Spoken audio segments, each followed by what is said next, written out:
In reviewing the recently adopted social studies curriculum, I focused on the Spanish conquest of the Aztec and the African slave trade in the materials for grades 4, 5, and 8. Granted, this is but a snapshot of the text, but it was revealing. I chose these two topics because these are aspects of history that often involve judging people of the past by current standards, also known as historical quackery, without considering them in the context of their time and culture, and because they are used to promote a political narrative. I have time for a few specifics. My email to you contained examples from the text to support my claims. The European slave trade is claimed to be different than all other slave trade in that European enslavers were motivated by racism. The text makes that claim at least 4 times. Europeans racist, racist, racist, racist. The text also says that Europeans felt European culture was superior and saw their conquests as proof of their natural superiority. Get the message? The text discusses the capturing and selling of Africans by Africans, but excuses them for their slave trade and instead blames it on the Europeans.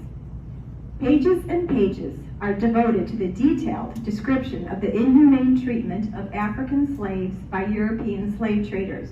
However, for Aztec treatment of sacrificial victims, there are only references, few in number, no emotional description. 3 reasons are given for why the Spanish won against the Aztec. Each of the reasons depicts the Aztec as an underdog in the fight, which is laughable.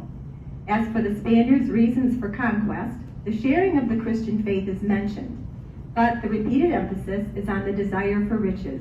Glory in gold, glory in gold, glory in gold. As for the Spaniards' goal of eliminating human sacrifice, I didn't see it mentioned even once.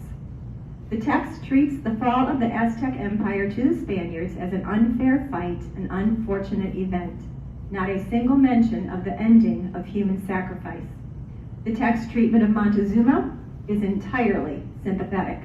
No mention of his daily personal killing of victims, his perpetuation of human sacrifice, or his frequent eating of humans.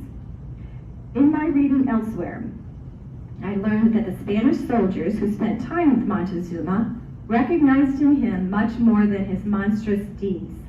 People today, in judging historical figures, could learn from them. By their own accounts, the Spaniards considered Montezuma a gracious and great man. The men cried for him when he swore loyalty to the Spanish king and when he died. Still, they knew human sacrifice had to stop.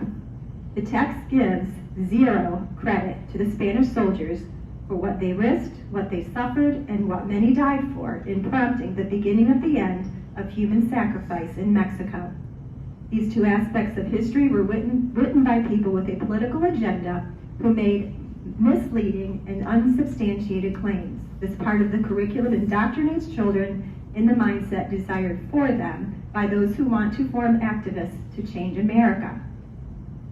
On another subject,